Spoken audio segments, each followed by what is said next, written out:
tidak menghendaki diberikan beasiswa. Oke. Akhirnya kami tarik kembali usulan kami. Kita tidak menutup diri, memang ada mereka yang menerima beasiswa dan akhirnya mundur. Karena apa? Kalau menikah dianggap bahwa yang bersangkutan itu sudah mampu. Kalau engkau belum punya, personality branding itu sangat penting.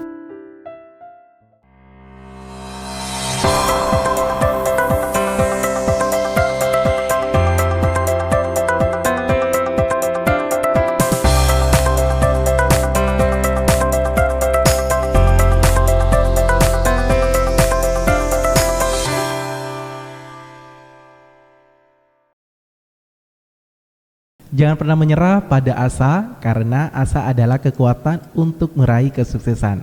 Menggapai asa dengan beasiswa bukanlah hanya tentang meraih impian, tapi juga tentang memperoleh pengalaman yang berharga dan membangun masa depan yang cerah.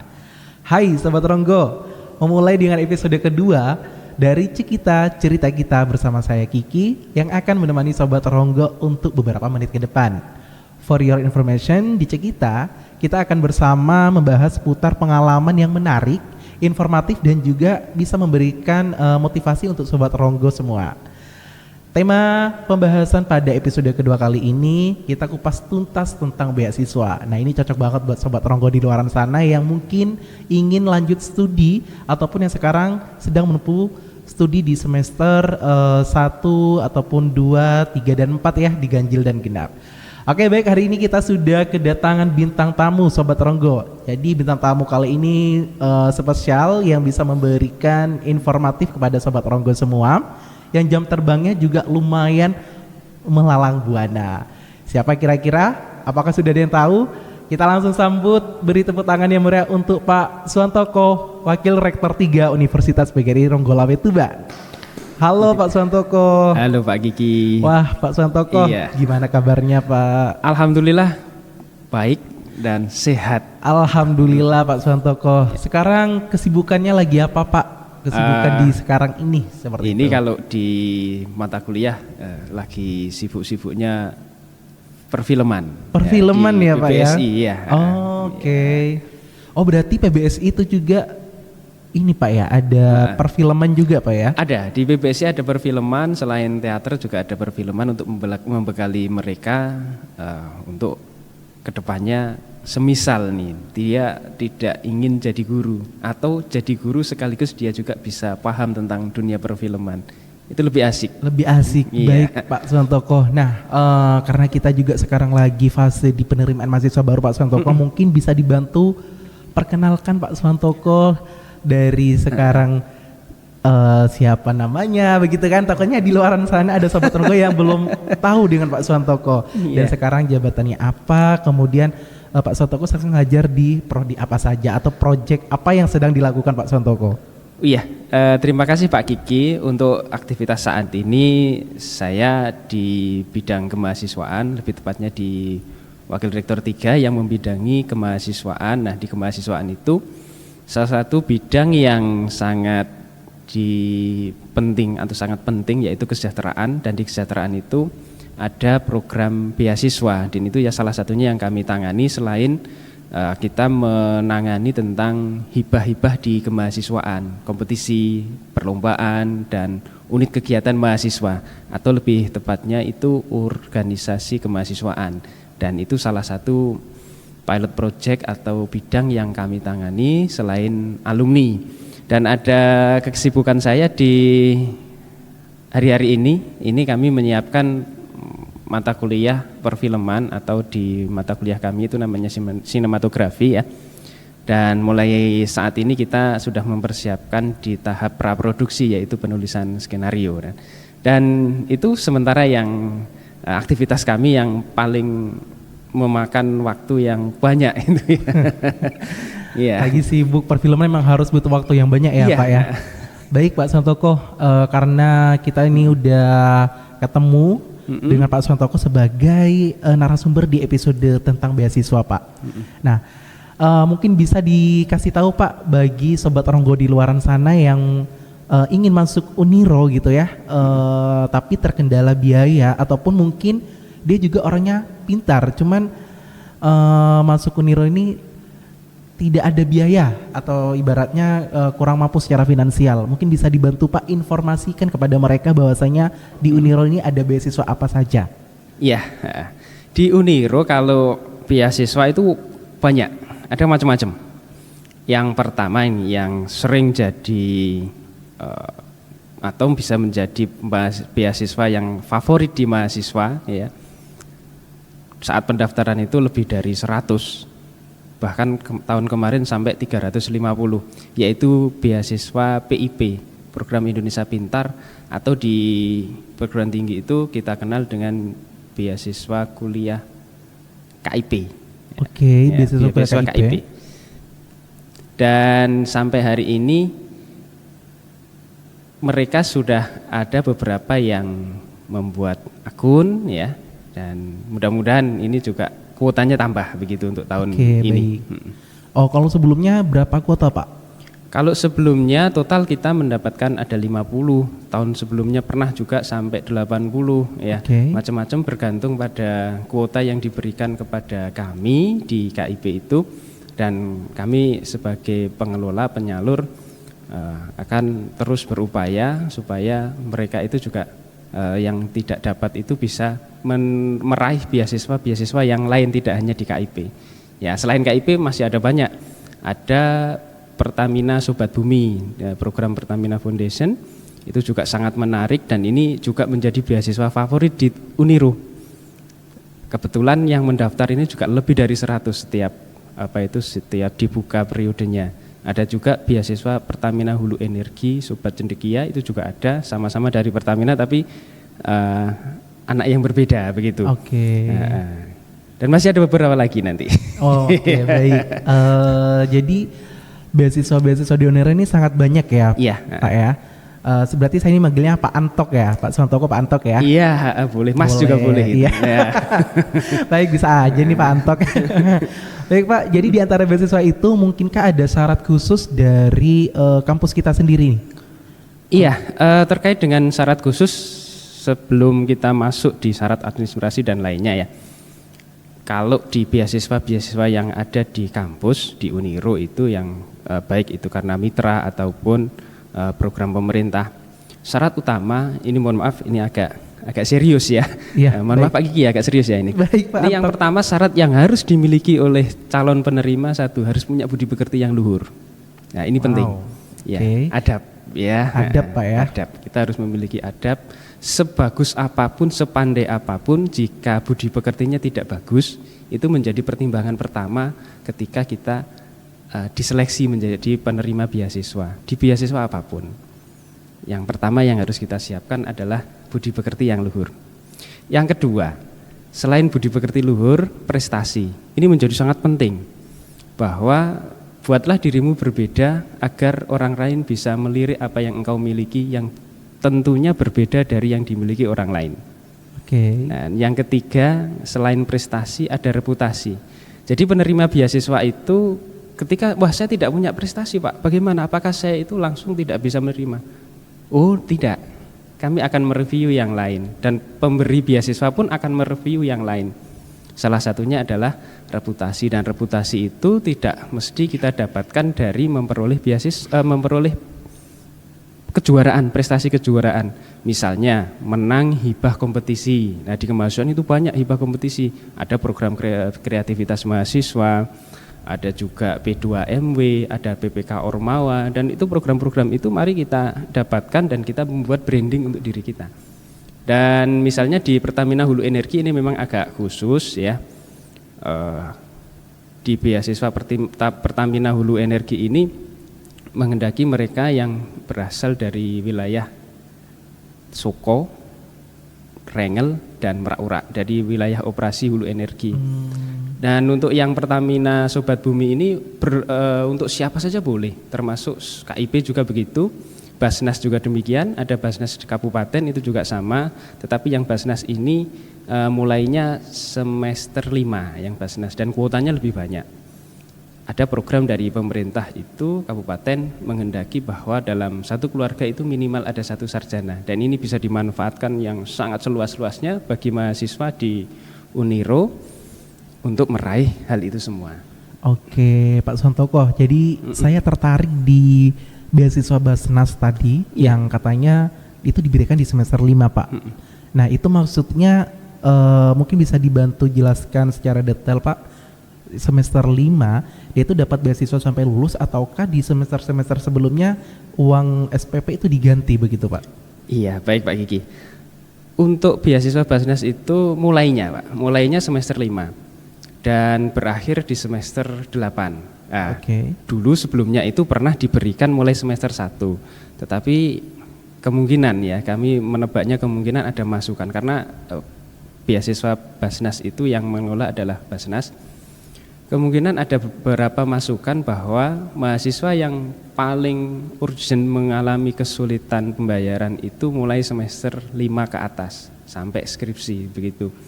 Tetapi Basnas berkomitmen bahwa beasiswa yang diberikan ke mahasiswa di Uniro ini kuotanya ditambah dan alhamdulillah ini di Tuban Basnas memberikan beasiswa porsinya lebih banyak di kampus Uniro. Wow, keren banget. Jadi segudang beasiswa itu ada di Uniro, Pak, ya? Oke.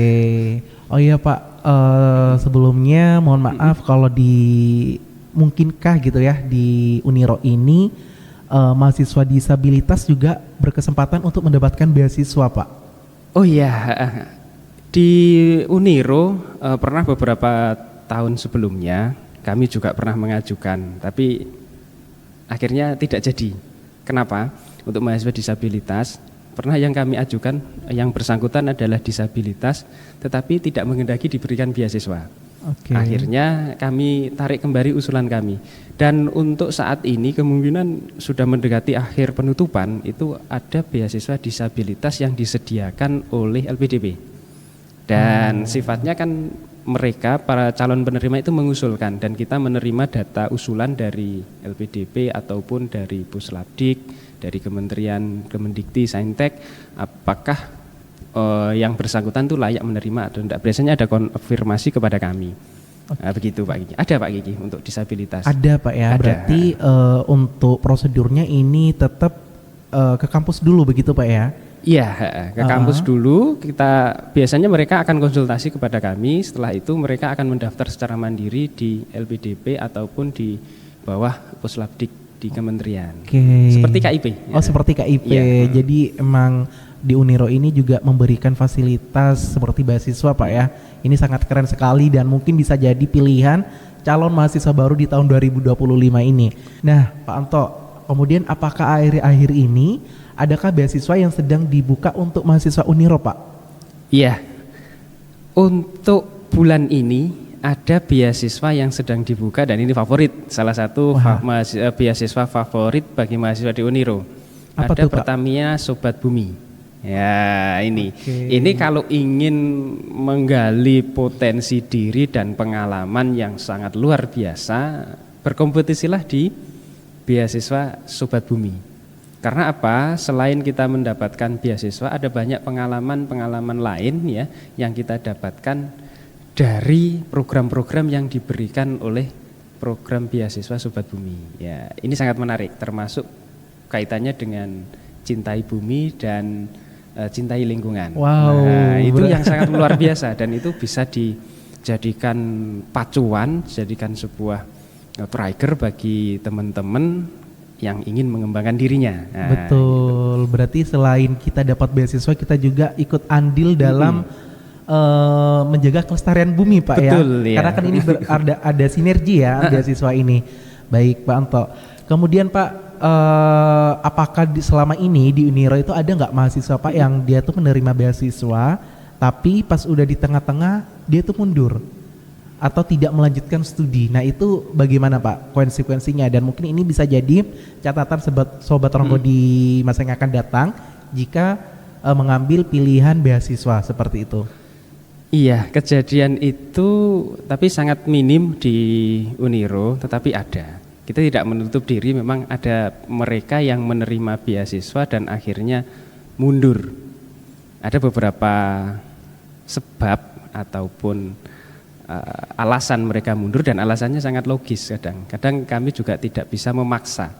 Tetapi bagi mereka yang menerima beasiswa, kami wanti-wanti dari awal, yang KIP terutama, Kartu Indonesia Pintar kuliah, ya KIP kuliah itu kami upayakan untuk fokus kuliah. Jadi fokusnya teman-teman harus kuliah.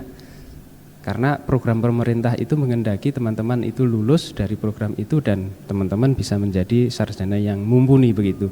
Nah, di tengah perjalanan kadang ada yang mereka akhirnya putus dan kita tidak bisa mencegahnya. Salah satunya adalah menikah. Menikah. Ya. Baik. Kalau menikah berarti di beasiswa apapun itu kalau menikah itu ada beberapa konsekuensi. Karena apa? Kalau menikah dianggap bahwa yang bersangkutan itu sudah mampu.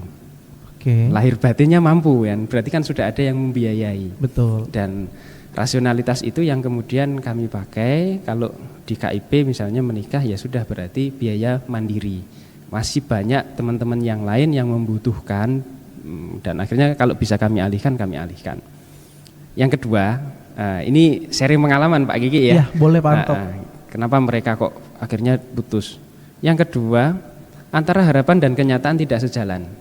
Ini pernah terjadi juga, dia sudah menerima beasiswa semester 1, dia menghitung yang dia dapatkan ketika menerima beasiswa ya dengan yang dia keluarkan.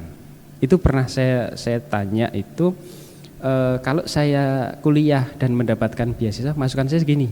Tapi kalau saya bekerja, saya masukan saya segini dan pengeluaran saya gini. Dan akhirnya mereka memilih untuk bekerja. Oh. Dan yang ketiga, ini yang terjadi. Dorongan yang sangat kuat dari eksternal, artinya dari eksternal, dari orang lain. Bukan dari dorongan dirinya untuk kuliah. Di tengah perjalanan, dia mengamati bahwa teman-temannya yang sudah bekerja itu sudah sukses-sukses. Tetapi keinginan di dalam dirinya adalah keinginan untuk bekerja, bukan untuk kuliah. Orang luar atau orang yang berada di luar dirinya menginginkan dia kuliah karena dia pintar, prestasinya banyak, kebetulan punya prestasi yang banyak dan juga atlet, dan dia memilih untuk menjadi pekerja, orang yang suka bekerja. Dia tidak begitu minat untuk kuliah, akhirnya dia mengundurkan diri. Itu yang terjadi dan kami tidak bisa memaksa penuh untuk mereka melakukan atau mempertahankan agar tetap di beasiswa karena sudah tidak mau kuliah. Nah itu akhirnya kami putus, kami ajukan pemutusan karena mereka memilih jalan yang lain. Jadi yang awal diminta untuk kuliah itu mungkin bisa jadi karena dirinya sendiri itu tidak 100% ingin kuliah karena ada dorongan dari luar, akhirnya dia memilih untuk putus melihat teman-temannya yang sudah sukses bekerja. Nah itu yang terjadi Pak Kiki. Baik. Iya. Berarti ada 3 Pak ya yang terkendala, mereka itu memutuskan untuk tidak mengambil beasiswa lanjut itu. Seperti tadi karena menikah. Kemudian karena dia memilih atau membandingkan pemasukan antara dia bekerja dan beasiswa Pak ya. Begitu. Dan yang ketiga ini karena dorongan dari luar gitu.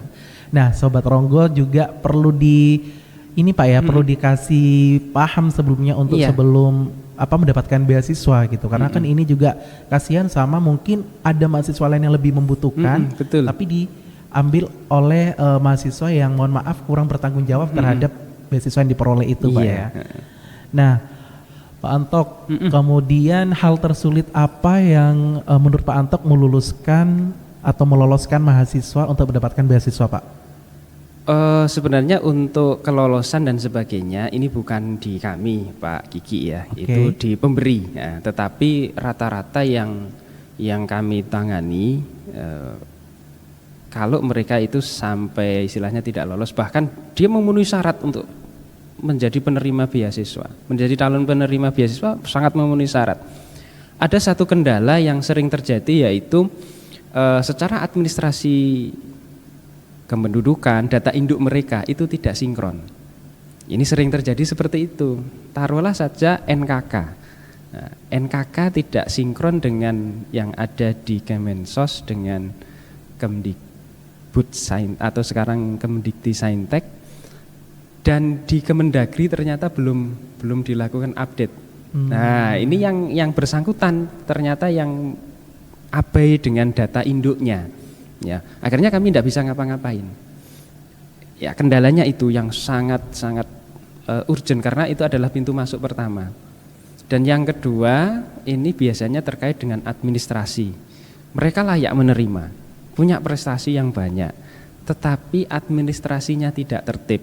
Banyak isian-isian yang kosong ataupun data-data diri yang kosong, dan itu menyebabkan mereka akhirnya secara data administrasi kurang. Kita juga kesulitan untuk mengadakan atau memilah bahwa ini layak tetapi administrasinya kacau. Itu poin pertama ketika mahasiswa itu bisa lolos dengan enak istilahnya, dengan mudah. Syarat utamanya adalah di administrasi. Itu yang paling penting Pak Gigi. Oke, Pak Antok. Berarti kan tadi Pak Antok mengatakan bahwasanya garda atau pintu gerbang utama untuk mendapatkan beasiswa adalah data, Pak ya. Data, iya. Nah, mungkin Pak Antok ada saran untuk Sobat Ronggo di luaran sana, kira-kira kapan data itu harus kita sinkronkan atau kita perbaiki gitu Pak? Iya baik, sebelum kita mendaftar beasiswa, data itu lebih baik disinkronkan. Yang pertama istilahnya nama. Oke. Nama harus sinkron antara di KTP, di KK, ijazah, dan di data induk. Kalau semuanya itu sudah sinkron, insya Allah di tahap pertama itu sudah lancar. Termasuk juga kalau data-data teman-teman calon penerima itu, kalau yang KIP di data induk Dapodik. Nah itu juga sering terjadi, kadang kurang koma, kadang double I, double A, itu terjadi. Taruhlah saja nama Muhammad ya, itu ada MOCH, MOKH, MUH, itu beda-beda. Dan kadang itu tidak diperhatikan sama teman-teman calon pengusul. Nah ini menjadi sebuah masalah ya. Di SIM KIP kadang ditulis beda dengan yang ada di data induk KK dan KTP. Itu sangat berpengaruh Pak. Dan kita tidak bisa menyelesaikan dalam waktu cepat. Dan yang bisa menyelesaikan adalah yang bersangkutan. Ya harus wirawiri gitu. Baik, dan itu menjadi kendala. Dan penerimaan beasiswa itu ada ring waktunya. Nah, ada ring waktunya dan kita tidak bisa, ya kamu saya perpanjang, tidak bisa karena programnya itu kan program yang sudah terjadwal dari pemerintah atau dari pemberi beasiswa. Begitu Pak Gigi. Oke, berarti mahasiswa atau calon penerima beasiswa harus memperbaiki dulu atau melihat apakah data-datanya itu sudah benar Pak ya? Iya betul. Betul sekali gitu ya. Jadi buat Sobat Ronggo perlu diperhatikan terkait data-data yang dimilikinya. Iya. Nah kemudian kemarin kalau nggak salah kan lagi sedang ada isu efisiensi anggaran nih Pak dari presiden terbaru kita saat ini. Nah dan juga sempat ada isu bahwasanya beasiswa KIP itu akan dilakukan pemotongan begitu. Tapi itu kan sudah dipastikan oleh Menteri Keuangan bahwasanya katanya beasiswa KIP itu tidak dilakukan pemotongan Pak ya. Nah menurut Pak Antok sendiri ini bagaimana Pak menanggapinya ini? Kalau misalkan memang terjadi pemotongan nanti seperti apa, ataupun jika tidak apakah masih sama pada sebelum-sebelumnya kayak gitu? Iya. Saya rasa meskipun dipotong atau tidak untuk penerimaan beasiswa Kartu Indonesia Pintar KIP ya kuliah, teman-teman ini kan baru wacana. Istilahnya kami akan memastikan kalau memang ada istilahnya surat keputusan resmi atau hal yang serupa itu kami kaji.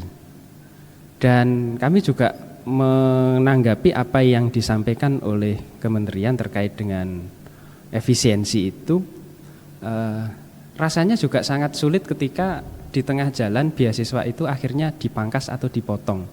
Ya, itu sangat sulit karena lintas. Kita berbicara itu lintas dan itu sudah disepakati di awal. Nah, yang dimaksud efisiensi itu bolehlah saya berargumentasi kemungkinan besar ini karena kan baru wacana kan belum ditetapkan sampai sekarang kan juga belum ditetapkan pemotongannya seperti apa. Yang dikurangi atau yang diefisiensikan itu adalah kuotanya untuk tahun berjalan ya. Kuotanya yang saya rasa yang akan dikurangi. Bukan berarti memangkas UKT ataupun living cost yang mahasiswa terima. Karena itu sudah diputuskan dan untuk jangka waktu 8 semester itu kan sudah ada keputusannya.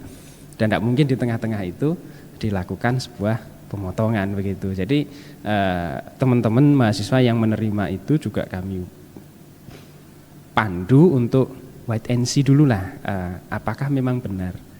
Ternyata kan tidak benar kan begitu.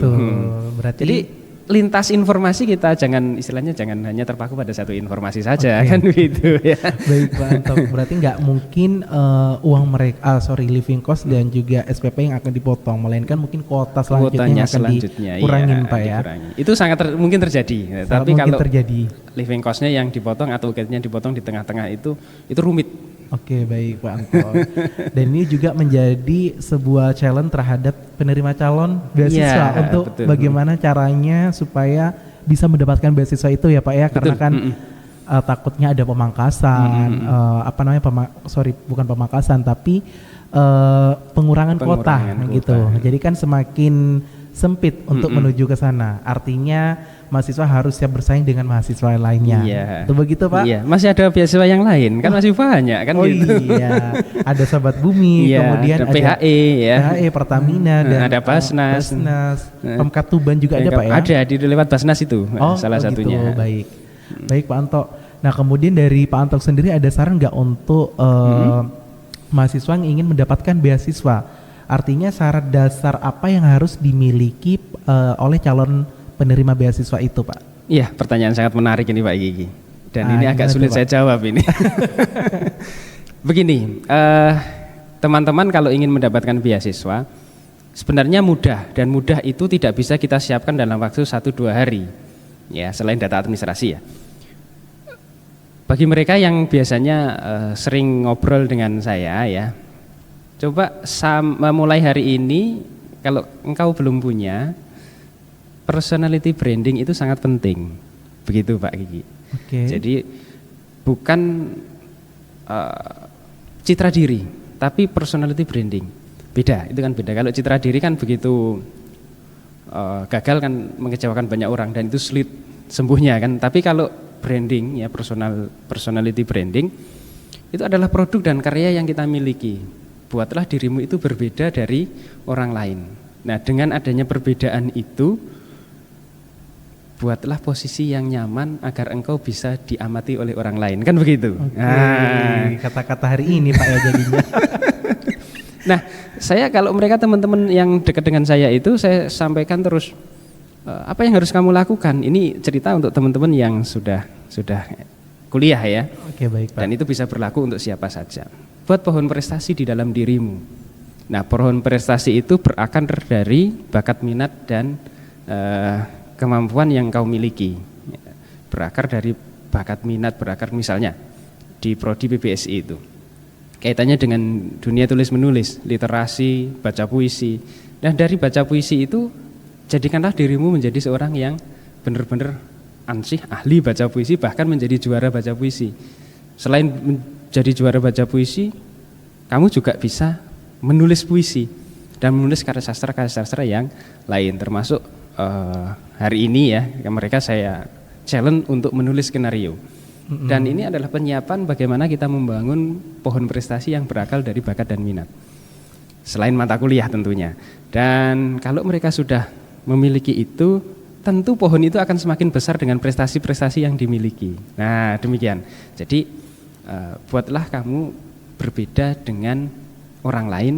Dengan perbedaan itu tempatkanlah posisi yang sangat nyaman agar engkau bisa diamati oleh orang lain, termasuk pemberi beasiswa salah satunya. Baik Pak. Berarti mahasiswa juga harus membangun personality brandingnya Pak. Betul, ya, dengan meningkatkan minat bakatnya baik itu di bidang olahraga ataupun di seni, akademik ya Pak. Iya, atau akademik bisa saja, karena genggaman tangan berprestasi itu kan lebih nyaman daripada genggaman tangan mantan kan gitu ya. Betul sekali Pak. Kalau katanya Sobat Ronggo, mantan itu dibuang saja. Baik Pak, pertanyaan terakhir nih Pak untuk menutup episode kedua kita kali ini. Mungkin ada pesan atau motivasi untuk Sobat Ronggo di luaran sana yang sedang berjuang untuk meraih beasiswa dan menggapai impiannya di Uniro ini Pak. Iya, selain yang berjuang untuk mendapatkan beasiswa, saya juga memotivasi mereka ketika tidak lolos ya. Hal yang sangat sulit itu ketika mereka tidak lolos, akhirnya tidak menerima ketidaklolosannya, kan begitu. Artinya kalau teman-teman sedang berjuang ya tadi ya, personality branding, bangun agar orang yang memberi beasiswa itu layak memberikan beasiswa itu dan tanggung jawab itu kepada teman-teman. Dan teman-teman harus bertanggung jawab atas apa yang telah diterima. Begitu. Jadi ketika saat ini sedang berusaha untuk mendapatkan beasiswa, lakukan hal-hal yang berbeda. Dalam artian berbeda itu bukan kelainan ya. Nah saya kalau khawatir diartikan berbeda itu kelainan. Tapi berbeda dengan yang lain dan teman-teman mengukur dirinya bahwa saya itu layak mendapatkan beasiswa ini. Standar kelayakan dari mana? Dari apa yang engkau miliki tadi, personality branding. Dan untuk teman-teman yang tidak lolos di tahap penerimaan beasiswa tertentu, bisa mencoba di beasiswa yang lain. Itu masih banyak. Jadi jangan habiskan air matamu untuk sesuatu yang sesuatu yang terjadi hari ini. Simpan air matamu untuk mendapatkan kebahagiaan di masa mendatang. Wah, kan gitu keren ya. banget. Ya, jadi kan begitu mestinya. Jadi jangan putus asa lantas tidak dapat beasiswa hari ini, akhirnya putus asa. Betul sekali Pak. Iya. Jadi buat teman-teman Sobat Ronggo di luar sana, karena kan di Uniro juga banyak segudang beasiswa Pak ya. Betul. Jadi kalau nggak lolos di beasiswa yang satunya, kita bisa cari ke beasiswa yang lain. Atau hibah. Oh, atau hibah Pak iya, ya. hibah. Nah. Hibah misalnya PPK Ormawa tuh ke tahun sebelumnya itu sampai 40 juta. Nah, Wow. P2MW sampai 20 juta. Lah, itu kan sesuatu yang sangat menarik. Berpikir positif saja. Oke. Kalau tidak lolos di beasiswa, oh, jatah saya bukan di beasiswa. Kejar di kompetisi dan dananya lebih Besar, Pak, ya. Ya, PKM juga besar dananya Nah, itu. jadi kan tadi Pak Antok bilang 40 juta Pak ya. Iya. Jadi kalau misalkan mahasiswa itu nggak dapat beasiswa, oke lah, katakan semester 1, semester 3 ya, atau semester 5 diganjil, dia nggak dapat beasiswa tapi dia ikut kompetisi. Iya. Jadi uang SPP kemarin kembali semua dong Pak ya. Iya, tinggal kita mengelolanya dan nah kalau program itu berjalan dan bagus, saya yakin karena pohon prestasi tadi itu akan berbuah dan akan menambah cabang, ranting, bahkan daun dan akar berfotosintesis terus itu prestasinya ya. Karena itu sudah pernah kami uji coba dalam artian mahasiswa yang sudah lulus. Oke lah kalau kamu di pidato bahasa Inggris, coba kamu bisa nggak lulus menjadi ahli pidato bahasa Inggris misalnya. Ternyata bisa. Hampir semua prestasinya itu di pidato bahasa Inggris. Nah gitu. Ada yang di kewirausahaan juga demikian. Dia tertarik di kewirausahaan, akhirnya prestasinya sampai lulus dan sekarang bekerja sebelum lulus. Sebelum lulus sudah diminta untuk bekerja karena prestasinya. Karena prestasi. Baik Pak Anto, kalau memang tadi saran buat Sobat Ronggo kalau nggak dapat beasiswa masih banyak di dana hibah atau kita kejar kompetisi yang lain Pak ya. Iya betul. Baik Pak Antok, terima kasih atas sama-sama kehadirannya di podcast kita kali ini Pak Antok ya. Jadi nanti mungkin buat teman-teman Sobat Ronggo atau calon mahasiswa baru, jika ingin menanyakan informasi bisa langsung datang ke kampus kita di Jalan Manunggal nomor 61 Tuban untuk bisa langsung berkonsultasi dengan Pak Antok ya Pak. Iya, di bidang kemahasiswaan. Di bidang kemahasiswaan sebagai Wakil Rektor 3. Nah, Sobat Ronggo, itu dia akhir dari episode kedua Cekita hari ini. Kami harap Sobat Ronggo menikmati pembahasan kita tentang topik beasiswa. Semoga pada episode hari ini kita dapat menginspirasi dan juga memotivasi Sobat Ronggo untuk selalu mengambil segi positif dalam hidup. Jangan lupa untuk subscribe, like, dan juga komen di bawah. Sampai jumpa di episode berikutnya di Cekita Cerita Kita. See you!